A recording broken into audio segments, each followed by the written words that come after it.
तो हेलो बच्चों, स्वागत है एक बार फिर से आपका मेरे चैनल हेमंत जी क्लासेस में। आज हम कर रहे हैं चैप्टर 8 ऑफ क्लास 10th की एक्सरसाइज 8.1।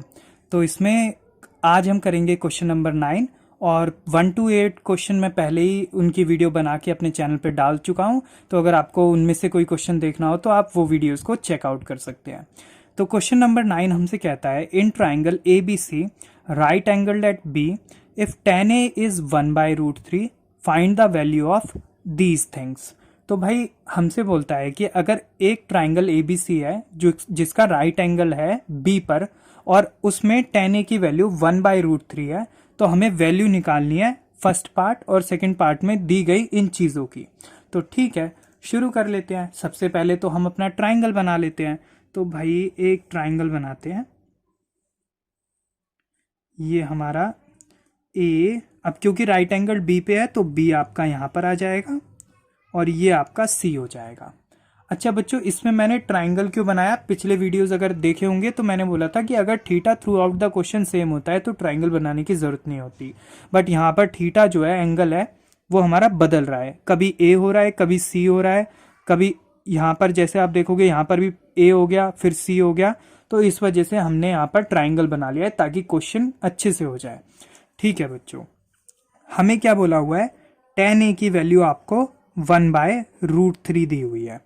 अब हम जानते हैं कि भाई सोना चांदी तोलो, पंडित बद्री प्रसाद, हर हर भोले, चेन्नई सुपर किंग्स। उसके हिसाब से tan की वैल्यू क्या होती है? p/b होती है, यानी tan is the ratio of perpendicular and base. So our perpendicular is 1 here बेटा एंड आवर बेस इज √3। तो ये जो ट्राइंगल होता है इसमें बाय डिफॉल्ट हम जो मानते हैं वो परपेंडिकुलर इसको मानते हैं, यानी इसकी वैल्यू 1 हो जाएगी, और जो बेस है उसको हम ये मानते हैं तो इसकी वैल्यू आपकी √3 हो जाएगी। अब हाइपोटेन्यूस हमेशा 90 के सामने वाला होता है, तो हाइपोटेन्यूस की वैल्यू अभी हमें निकालनी पड़ेगी। अब हाइपोटेन्यूस की वैल्यू हम कैसे निकालेंगे? पाइथागोरस थ्योरम से निकालेंगे। तो हम बोलेंगे bye Pythagoras theorem which says h square is equals to p square plus b square। तो बेटा h तो हमें दिया नहीं है और वो हमें निकालना है जिसके लिए हम पाइथागोरस थ्योरम लगा रहे हैं। तो भाई p की वैल्यू 1 दी हुई है तो 1 का स्क्वायर, और b की वैल्यू √3 दी हुई है तो √3 का स्क्वायर।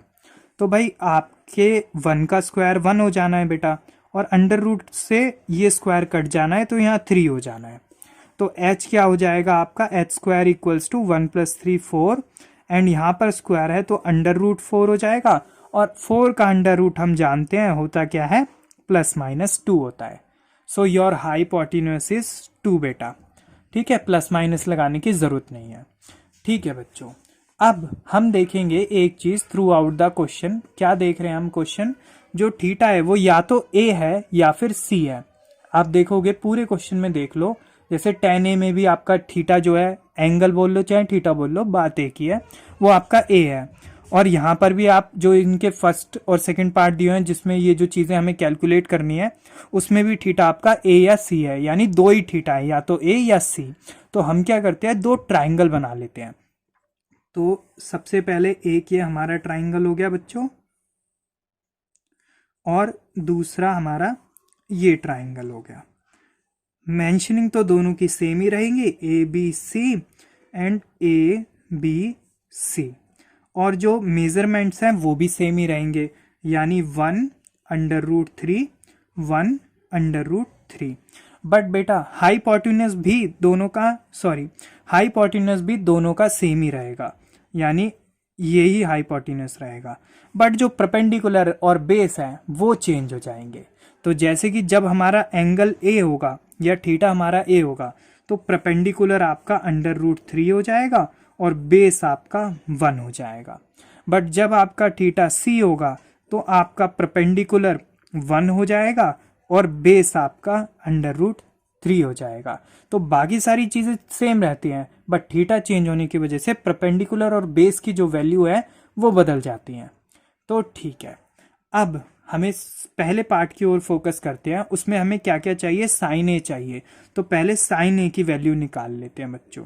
तो साइन ए आपका होता क्या है, sine is the ratio of perpendicular and hypotenuse, तो पी बाय एच होता है बेटा। तो पी क्या है आपका, जब ए आपका थीटा है तो हमने ये वाला ट्राइंगल बनाया उसके लिए, तो उसके हिसाब से परपेंडिकुलर इज √3 एंड बेटा हाइपोटेन्यूस इज 2। ओके बेटा, ठीक है। सेकंड चीज हमें चाहिए कॉस सी, तो भाई कॉस सी चाहिए। Now the theta is C बेटा, तो बट जो कॉस की वैल्यू है वो चेंज नहीं होगी, वो बेस अपॉन में हाइपोटेन्यूस का रेशियो ही रहेगा, बट जो इसकी फाइनल वैल्यू आएगी वो हमें सी वाले थीटा से जो हमने ट्राइंगल बनाया उस हिसाब से आएगी। तो यानी सी वाले थीटा के हिसाब से ये ट्राइंगल बनाया था और इसके हिसाब से बेस आपका √3 है, तो √3 आ जाएगा, और हाइपोटेन्यूस आपका 2 है तो ये आ जाएगा। ठीक है बच्चों, आगे मूव ऑन करते हैं। उसके बाद हमें क्या चाहिए, कॉस ए चाहिए। तो कॉस ए की जो प्रिंसिपल वैल्यू कह लो या मेन वैल्यू कह लो, जो मेन वैल्यू है वो तो बेस अपॉन में हाइपोटेन्यूस ही रहेगी, बट ए अभी थीटा है तो हम ये वाले ट्राइंगल के हिसाब से फाइनल वैल्यू डिसाइड करेंगे। तो ए थीटा है तो भाई उस हिसाब से बेस आपका क्या है, 1 है, और हाइपोटेन्यूस आपका 2 है बच्चों। फिर उसके बाद हमें साइन सी चाहिए, तो साइन सी तो वही साइन की वैल्यू तो पी बाय एच ही रहेगी, बट सी हमारा जब थीटा है तो उस हिसाब से ये ट्राइंगल था और उस हिसाब से परपेंडिकुलर आपका 1 था और बेस आपका 2 था। तो ठीक है, अब हम फर्स्ट पार्ट की ओर फोकस करते हैं। फर्स्ट पार्ट हमारा है क्या, sign A cos C plus cos A sign सी, ये चीज है बेटा आपकी। ठीक है, अब भाई साइन ए की वैल्यू क्या है, √3/2, तो √3/2। कॉस सी की वैल्यू क्या है, √3/2। ठीक है, अब बेटा साइन ए और कॉस सी के बीच में कुछ नहीं है तो मल्टीप्लाई होगा, तो इसीलिए ये जो दोनों वैल्यू है इनके बीच में आप मल्टीप्लाई डाल देंगे, फिर यहाँ पर प्लस आ जाएगा। अब कॉस ए की वैल्यू क्या है, 1/2, और साइन सी की वैल्यू क्या है, 1/2। अगेन यहाँ पर भी कॉस ए और साइन सी के बीच में कुछ नहीं है बेटा, तो मल्टीप्लाई होगा, तो हम यहाँ बीच में मल्टीप्लाई डाल देंगे। अब √3 के √3 से मल्टीप्लाई करोगे तो आप 3 आ जाएगा, और 2 की 2 से मल्टीप्लाई करोगे तो 4 आ जाएगा, प्लस 1 की 1 से मल्टीप्लाई करोगे तो 1 आ जाएगा, 2 की 2 से मल्टीप्लाई करोगे 4 आ जाएगा। दोनों का बेटा क्योंकि डिनोमिनेटर सेम है तो आप एक ही बार ले लोगे, ऊपर 3 + 1 आ जाएगा। 3 + 1 करोगे तो 4 आ जाएगा, और नीचे तो 4 है ही। अब 4 को 4 से डिवाइड कर दोगे तो आंसर क्या आ जाएगा, 1। लो, इतना सारा तामझाम करवाया और आंसर क्या आया, 1। चलो कोई बात नहीं, मैथ्स है, ऐसा होता है, चलता है, बढ़िया है। अब बेटा मूव ऑन करते हैं सेकंड पार्ट की ओर। तो सेकंड पार्ट में इतनी तामझाम नहीं करना पड़ेगा क्योंकि आधा काम तो हम अभी कर ही चुके हैं। तो ओके, तो सेकंड पार्ट में हमें क्या क्या चाहिए, कॉस ए कॉस सी चाहिए, कॉस ए कॉस सी चाहिए। तो देखो कॉस ए की वैल्यू मैं पहले ही निकाल चुका हूँ, तो ये तो बहुत अच्छी बात है, और कॉस सी की वैल्यू भी मैं पहले ही निकाल चुका हूँ, और साइन ए चाहिए उसकी वैल्यू भी मैं पहले निकाल चुका हूँ, और साइन सी चाहिए उसकी वैल्यू भी पहले निकाल चुका हूँ। तो लो, बस वैल्यू पुट करनी है और आंसर आ गया। तो करते हैं भाई बच्चों शुरू। सेकंड पार्ट हमसे क्या कहता है, cos A cos C minus sign A sign सी। ठीक है बच्चों, अब कॉस ए की वैल्यू क्या है, कॉस ए की वैल्यू 1/2 है, तो भाई 1/2 रख दो यहाँ पर। कॉस सी की वैल्यू क्या है, भाई कॉस सी की वैल्यू √3/2 है, तो √3/2 रख दो यहाँ पे, और दोनों के बीच में मल्टीप्लाई डाल दो, क्योंकि कॉस ए और कॉस सी के बीच में कुछ नहीं है तो क्या होगा, मल्टीप्लाई होगा। भाई माइनस ऐसे आ जाएगा। सिमिलरली साइन ए की वैल्यू √3/2 है, तो √3/2 डाल दो, और साइन सी की वैल्यू 1/2 है तो 1/2 डाल दो, और दोनों के बीच में मल्टीप्लाई डाल दो। तो 1 की √3 से मल्टीप्लाई करोगे √3 आ जाएगा, 2 की 2 से मल्टीप्लाई करोगे 4 आ जाएगा, माइनस √3 की 1 से मल्टीप्लाई करोगे √3 आ जाएगा, और 2 2 जा 4 हो जाएगा। अब √3/4 में से √3/4 को माइनस करोगे, किसी नंबर में से उस खुद को माइनस करोगे तो आंसर क्या आएगा, 0 आएगा। तो भाई आंसर क्या हो गया, 0 हो गया। लो भाई, इतना सिंपल था, एक का आंसर 1 और एक का आंसर 0। यहाँ पे आपका फर्स्ट 9th क्वेश्चन खत्म होता है बच्चों।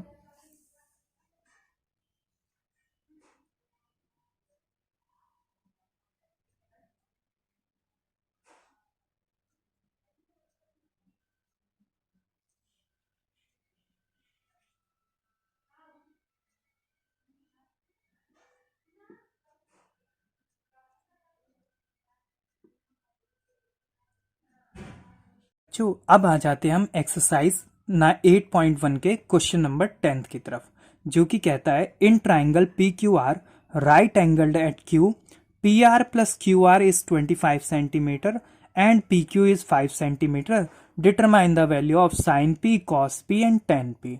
हालांकि इस क्वेश्चन में, चलो पहले हिंदी में एक्सप्लेन कर देता हूं। कहता है एक ट्राइंगल पी क्यू आर में जो कि राइट एंगल्ड है क्यू पर, उसमें P R plus Q R की वैल्यू तो 25 है और पी क्यू की वैल्यू 5 है, तो हमें साइन पी कॉस पी और टेन पी की वैल्यूज फाइंड आउट करनी है। तो बच्चों इसमें through out the question theta तो सेम ही है, तो ट्राइंगल बनाने की जरूरत नहीं है, बट क्योंकि जो वैल्यू है, जो साइड्स की ट्राइंगल की वैल्यू है, ट्राइंगल्स की साइड्स की वैल्यू वो काफी मतलब थोड़ी सिंपल तरीके से नहीं दी हुई है, तो इसलिए मैं ट्राइंगल बना लेता हूं ताकि चीजें अच्छे से क्लियर हो जाए। तो ठीक है बेटा, तो एक ट्राइंगल बना लेते हैं हम। ये हमारा ट्राइंगल हो गया। अब क्योंकि ये राइट एंगल्ड क्यू पर है तो क्यू तो आपका यहाँ आ जाएगा, पी यहाँ आ जाएगा और आर यहाँ आ जाएगा, है कि नहीं। अब इसमें क्या दिया हुआ है, पी आर यानी ये वाली साइड और क्यू आर ये वाली साइड, इन दोनों साइड्स का जो सम है, यानी इन दोनों साइड्स को प्लस करके क्या आ रहा है, 25 सेंटीमीटर आ रहा है बच्चों आपका। और पी क्यू की वैल्यू आपको 5 सेंटीमीटर दी हुई है। अच्छा, बाय डिफॉल्ट अपना परपेंडिकुलर ये होता है, बेस ये होता है और हाइपोटेन्यूस ये होता है, यानी बेस और हाइपोटेन्यूस का सम तो 25 दे दिया और परपेंडिकुलर आपको 5 दे दिया। तो पहले भाई बेस और हाइपोटेन्यूस तो पता लगे सही सही, तब जाके हम sine P cos P tan P की वैल्यू निकाले। तो कोई बात नहीं, हम क्या करते हैं, in triangle P Q R by PT लिख देता हूं मैं, समझ जाना पाइथागोरस थ्योरम है, आप पूरा लिख देना। तो by Pythagoras theorem which says H square is equals to P square plus B square. अब एच क्या हो जाएगा अपना, पी आर की स्क्वायर हो जाएगा बच्चों, पी क्या हो जाएगा, पी क्यू की स्क्वायर हो जाएगा, और बी क्या हो जाएगा, क्यू आर की स्क्वायर हो जाएगा बच्चों, ठीक है ना। अब पी आर तो मुझे पता नहीं कितना दिया हुआ है, तो चलो पी आर को ऐसे ही रहने देता हूं। पी क्यू मुझे 5 की स्क्वायर ले लेता हूं, क्योंकि भाई पी क्यू की वैल्यू 5 है, तो यहाँ पी क्यू स्क्वायर है तो 5 की स्क्वायर हो गया। अब बेटा क्यू आर मुझे नहीं पता, तो मेरे को एक चीज पता है, क्या पता है भाई, यहां लिखता हूं कि P R plus Q R आपका 25 सेंटीमीटर है। तो अगर मैं क्यू आर की वैल्यू निकालूं यहां से, वो क्या हो जाएगी, 25 माइनस पी आर की होल स्क्वायर, कि भाई सॉरी होल स्क्वायर क्यों लिख रहा हूँ, सॉरी होल स्क्वायर लिखने की जरूरत नहीं है। जो ये पी आर यहाँ प्लस का है, इधर आएगा तो माइनस का हो जाएगा, तो सिंपली आपके क्यू आर की वैल्यू क्या हो गई, 25 माइनस पी आर। ब्रैकेट मैंने ऐसे ही लगा दिया क्योंकि आगे जाके लगने वाला है वो ब्रैकेट। तो ठीक है, फिर से बता देता हूँ एक बार कि भाई P R plus Q R 25 दिया हुआ है, तो यहां से अगर मैं क्यू आर की वैल्यू निकालूं तो पी आर यहाँ इसके आगे कुछ नहीं है तो प्लस होगा, तो यहाँ प्लस का है, इधर आ जाएगा तो माइनस का हो जाएगा, तो यानी क्यू आर की वैल्यू क्या हो जाएगी, 25 माइनस पी आर। तो यहाँ पर हम क्यू आर की जगह क्या रख देंगे, 25 माइनस पी आर। अब भाई यहाँ पर क्यू आर की वैल्यू 25 माइनस पी आर है, और यहाँ पर क्या है, क्यू आर का स्क्वायर है, तो यहाँ पर क्या हो जाएगा, 25 माइनस पी आर का स्क्वायर, क्योंकि जब क्यू आर था अकेला, यहाँ पे क्यू आर का तो वहां पे अकेली वैल्यू थी, अब यहाँ पर क्यू आर का स्क्वायर हो गया है, तो जो वैल्यू है उसका भी स्क्वायर हो जाएगा। ठीक है बच्चों, अब ये क्या हो जाएगा, पी आर स्क्वायर, 5 का स्क्वायर क्या होता है बेटा, 25 होता है। अब यहाँ पर क्या है, यहाँ पर मामला थोड़ा संगीन है। संगीन मामला इसलिए क्योंकि पुरानी क्लास का इस्तेमाल होगा। यहाँ पर क्या होगा, आपकी आइडेंटिटी लगेगी a माइनस बी की होल स्क्वायर की, क्योंकि यहाँ पर दो टर्म है माइनस में और उनका स्क्वायर है, तो a माइनस बी की होल स्क्वायर की वैल्यू क्या होती थी, a square plus B square plus 2ab, ये वैल्यू होती थी। थोड़ा कंजेस्टेड सा हो गया, माफ करना, बट समझाते चलते हैं। तो क्या बोलता था, a माइनस बी की होल स्क्वायर हो तो पहली टर्म का स्क्वायर कर दो, दूसरी टर्म का स्क्वायर कर दो, और फिर दोनों को 2 से मल्टीप्लाई कर दो और सबके बीच में प्लस डाल दो। तो यानी क्या करना पड़ेगा, 25 की स्क्वायर करनी पड़ेगी, पी आर की स्क्वायर करनी पड़ेगी, और दोनों की 2 से मल्टीप्लाई करनी पड़ेगी, और सबके बीच में प्लस डालना पड़ेगा। बट वो तब होता था जब प्लस का फॉर्मूला होता था, माइनस वाला फॉर्मूला होता था तो यहाँ माइनस डलता था, तो यहाँ पर जो 2ab है यानी 2 से जो मल्टीप्लाई करी थी उस टर्म के आगे माइनस आ जाएगा। आज थोड़ा सा मैं सो नहीं पाया हूँ अच्छे से, तो मुझे माफ़ करना, थोड़ा ऊपर नीचे हो रहा है, ठीक है। तो बेटा यहाँ पर क्या हुआ, इसकी स्क्वायर हुई, इसकी स्क्वायर हुई, दोनों को 2 से मल्टीप्लाई करा, इन दोनों के बीच में तो प्लस आ गया और यहाँ माइनस आ गया। वैसे बेसिक सी चीज़ है, पुरानी क्लास की है कि भाई a माइनस बी के whole square A square plus B square minus 2ab, तो इस आइडेंटिटी को यहाँ पर मैंने इंप्लीमेंट कर दिया है, ठीक है बेटा। तो ये 25 हो जाएगा, 25 का स्क्वायर यानी 25 मल्टीप्लाई 25 वो आता है आपका 625। पी आर का स्क्वायर तो भाई पी आर स्क्वायर ही होगा। अच्छा 2 मल्टीप्लाई 25 50 हो जाएगा, और ये मल्टीप्लाई पी आर ऐसे का ऐसे ही रहेगा, ठीक है बच्चों। यहां पर भी पी आर स्क्वायर ऐसे का ऐसे ही है। अब ये पी आर स्क्वायर यहाँ प्लस का है, इधर ले आते हैं इसको, तो भाई ये पी आर स्क्वायर था, ये पी आर स्क्वायर यहाँ प्लस का था तो इधर आया, तो ये भी आपका माइनस हो गया। और साथ में ये जो माइनस 50 पी आर है इसको भी इधर ले आते हैं, तो ये भी प्लस 50 पी आर हो गया। ये जो आपका इजिकल्स टू था अब ये यहाँ पर आ गया, और ये इजिकल्स टू के इधर राइट साइड 25 था और 625 था। तो हमने क्या करा भाई, एक एक भाई जो थे उनको सबको एक साथ रख लिया, एक फैमिली वालों को और एक फैमिली वालों को एक साथ रख लिया, यानी पी आर वाली फैमिली एक तरफ आ गई इजिकल्स टू के राइट में, सॉरी लेफ्ट में, और जो नंबर थे वो राइट में आ गए बच्चों आपके, ठीक है ना। तो अब देखो पी आर स्क्वायर में से पी आर स्क्वायर माइनस करो, यानी सेम चीज में से सेम चीज को माइनस करो, तो आपका 0 आ जाना है। और ये प्लस 50 पी आर जो है, या 50 मल्टीप्लाई पी आर लिखो 50 पी आर लिखो, बात एक ही है, क्योंकि मैथ्स में ऐसी चीज जो होती है उनके बीच में कुछ नहीं होता, तो हम बाय डिफॉल्ट मल्टीप्लाई ही मान लेते हैं। तो मैं इसको 50 मल्टीप्लाई पी आर ही लिख ले रहा हूं ताकि आपको कंफ्यूजन ना हो। और ये 25 प्लस 625 है, ये आपका 650 हो जाना है, ठीक है बेटा। ये तो 0 प्लस 50 0 तो हटा ही दो, 0 से तो कोई फर्क ही नहीं पड़ता, तो ये 50 माइनस पी आर ही होगा और यहाँ 650 आ जाएगा। अब हमें पी आर की वैल्यू निकालनी है, तो भाई 50 यहाँ मल्टीप्लाई में इधर आएगा बच्चों, तो डिवाइड में हो जाएगा, तो इसके पीछे 0 इसके पीछे 0 कैंसिल आउट हो जाएगा, और 65 को आप 5 से डिवाइड करोगे तो आपका क्या आ जाएगा, 13 आ जाएगा। तो यानी कि आपके पी आर की वैल्यू क्या आ गई बेटा, 13 सेंटीमीटर। तो लो भाई एक पी आर तो निकल गया। अब पी आर क्या था, हमारा हाइपोटेन्यूज था, यानी 13 सेंटीमीटर हमारे पी आर की वैल्यू आ गई। अब क्यू आर की वैल्यू कैसे निकाले, तो भाई सिंपल है, क्यू आर क्या था हमारे पास 25 माइनस पी आर था। अब पी आर की वैल्यू क्या आ गई, 13 आ गई ना बेटा, तो यहाँ पर 13 पुट कर दो आप पी आर की जगह, तो 25 में से 13 चला जाएगा तो आपका 12 सेंटीमीटर बच जाएगा। तो यानी कि आपका क्यू आर ये जो बेस है इसकी वैल्यू क्या आ गई 25। और देखो वेरिफिकेशन के लिए 13 प्लस 12 करोगे तो 25 ही आएगा, तो हुआ ना, यानी हमने जो वैल्यूज निकाली है क्यू आर की वैल्यू 12 और पी आर की वैल्यू 13 वो एकदम सही निकाली है, क्योंकि उन्होंने बोला था क्वेश्चन में P R plus Q R 25 है और मैं 13 और 12 को प्लस कर रहा हूं तो वो 25 ही आ रहा है। चलो अब आगे का काम इतना मुश्किल नहीं है, आगे का काम हमारा आसान हो गया है। हमें निकालना है साइन पी की वैल्यू। तो भाई हम जानते हैं सोना चांदी तोलो पंडित बद्री प्रसाद हर हर भोले चेन्नई सुपर किंग्स। तो भाई साइन की वैल्यू क्या होती है, पी बाय एच होती है, यानी परपेंडिकुलर अपॉन में हाइपोटेन्यूस होती है बेटा। तो परपेंडिकुलर क्या है आपका, अच्छा एक चीज और है, अब यहाँ पर थोड़ा लोचा है, अभी तो हमने बाय डिफॉल्ट पी इसको माना है और बेस इसको माना है और हाइपोटेन्यूस इसको माना है, बट यहाँ पर जो थीटा है बेटा वो आपका पी है। तो ये क्वेश्चन में थोड़ी ट्रिक है, तो थीटा के हिसाब से हमें परपेंडिकुलर लेना पड़ेगा। तो एक और इसमें ट्राइंगल बना लेते हैं हम जरा। तो भाई ये हमारा ट्राइंगल हो गया, ये हमारा पी क्यू आर हो गया बेटा। तो मेंशनिंग और मेजरमेंट्स तो सेम ही रहेंगे, ये 13, 5 और 12 ही रहेगा, बट थीटा जो है वो आपका ये है ना, पी है ना, देखो भाई साइन पी निकालना है तो थीटा पी है, तो इसके सामने वाला ये आपका परपेंडिकुलर हो जाएगा, ये आपका बेस हो जाएगा और ये आपका हाइपोटेन्यूस हो जाएगा। तो बेटा परपेंडिकुलर आपका क्या लेना पड़ेगा, आपको 12 लेना पड़ेगा और हाइपोटेन्यूस आपको 13 लेना पड़ेगा। तो साइन पी की वैल्यू आ गई। फिर कॉस पी की वैल्यू निकालनी है, तो cos P, cos is the ratio of base and hypotenuse, so base upon में hypotenuse. So according to theta P your base is 5, तो यहाँ पर 5 एंड योर हाइपोटेन्यूस इज 13, तो यहाँ पर आपका 13 आ गया। Now coming to the 10 part.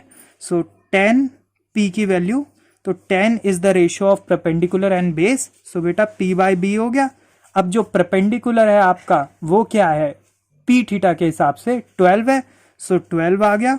And base is your 5, तो बेस जो है p थीटा के हिसाब से 5 है, तो 5 आ गया। तो यहां पर आपका बच्चों क्वेश्चन नंबर 10 होता है कंप्लीट। थोड़ा चैलेंजिंग क्वेश्चन था और इंपॉर्टेंट भी था, काफी पेपर में इसको डालते हैं टीचर, बोर्ड में आ जाता है या इसके जैसे क्वेश्चन आ जाते हैं, तो इसको अच्छे से कर लेना।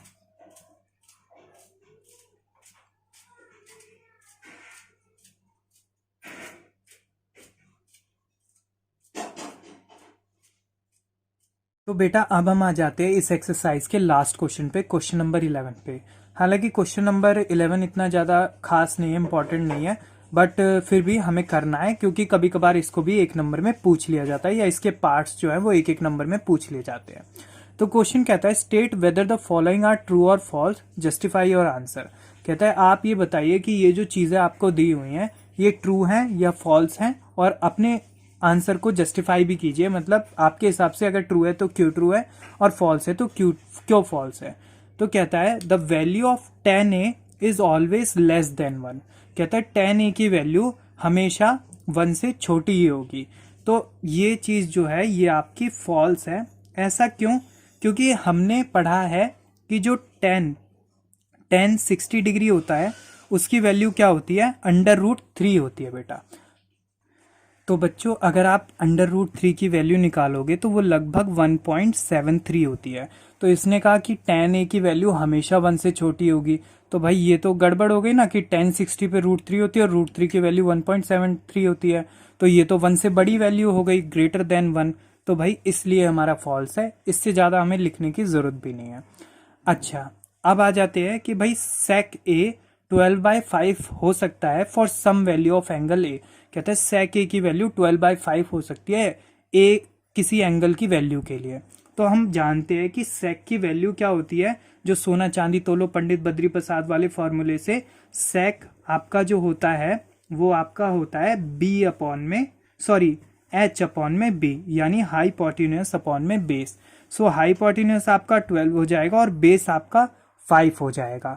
तो अब बेटा ये तो हम जानते ही हैं कि हाइपोटेन्यूस परपेंडिकुलर और बेस में हाइपोटेन्यूस हमेशा परपेंडिकुलर और बेस से बड़ा होता है। तो यानी यहाँ पर भी हाइपोटेन्यूस जो है वो बेस से बड़ा है, तो यानी कि ये पॉसिबल है, तो ये हमारा ट्रू हो जाएगा, बिकॉज जो हाइपोटेन्यूस है वो ऑलवेज ग्रेटर देन बेस होता है and always greater than perpendicular होता है। ये तो इसलिए बेटा ये पॉसिबल है, तो इसलिए ये ट्रू हो जाएगा। वैसे मैं ज़्यादा लिखने में नहीं जा रहा हूँ, अगर हम इतना बेसिक चीज़ें भी लिख देंगे तो हमारा काम बन जाएगा। अब बोलता है cos a is the abbreviation for cosecant of angle A. No it is false, because बेटा जो cos a होता है वो आपके कोसाइन a के बराबर होता है। cos में ये जो cos है ये कॉसिकेंट के लिए नहीं होता है, ये कोसाइन a के लिए होता है, तो इसलिए ये भी फॉल्स हो जाएगा। ठीक है, उसके बाद 4th पार्ट पे आ जाते हैं। cot a is the product of cot and a। तो कहता है cot a जो है वो प्रोडक्ट होता है cot और a का, तो ये भी बेटा आपका फॉल्स है, बिकॉज cot a जो होता है वो कॉसिकेंट a होता है, ना कि प्रोडक्ट ऑफ a। तो cot a is equals to a, not the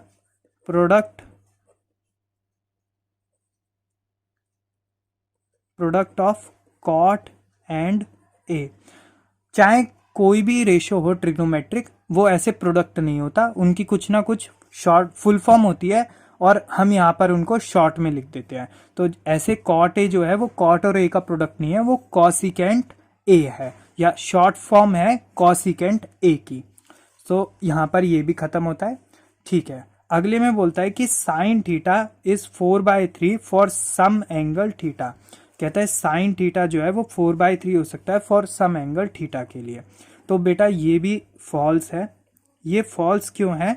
क्योंकि 4/3 को अगर आप डिवाइड करोगे तो ये जो वैल्यू है ये 1 से बड़ी आएगी। आप 4 को डिवाइड करोगे, क्योंकि न्यूमरेटर है वो डिनोमिनेटर से बड़ा है, तो जब आप 4 को 3 से डिवाइड करोगे तो 1 पॉइंट समथिंग समथिंग आएगा, जो कि 1 से बड़ा हो जाएगा। बट जो साइन थीटा की वैल्यू है ना बच्चों, वो कभी भी 1 से बड़ी नहीं हो सकती और 0 से छोटी नहीं हो सकती। वो हमेशा 0 और 1 के बीच में होती है। चाहे एंगल आपका थीटा जो है कुछ भी रख लो, 30 रख लो, 40 रख लो, 60 रख लो, 90 रख लो, 180 रख लो, 360, जो मर्जी रख लो, बट जो साइन की फाइनल वैल्यू निकल के आएगी ना, वो जो फाइनल आंसर निकल के आएगा वो 0 और 1 के बीच की वैल्यू होगा। तो 4/3 तो 1 से बड़ी वैल्यू हो जाएगी, तो इसलिए ये फॉल्स हो जाएगा। तो हालांकि लिखने को इसमें बहुत कुछ लिख सकते हैं, बट क्योंकि मैं नहीं चाहता वीडियो लंबी हो और क्वेश्चन भी इतना ज़्यादा इंपॉर्टेंट नहीं है, बस आपको आना चाहिए ताकि पेपर में आ जाए तो आप कर लो। बाकी आ जाएगा तो आप इतने स्मार्ट हो ही, मुझे पता है कि आप लिख ही लोगे। तो मैंने बेसिक बेसिक जो मेन क्रिस्प है वो आपको बता दिया है। तो ये आपका यहाँ पर 11th क्वेश्चन भी खत्म होता है बच्चों। तो बच्चों अगर वीडियो पसंद आई हो तो इसे लाइक कर देना, शेयर कर देना, सब्सक्राइब कर देना मेरे चैनल को। जय माता दी।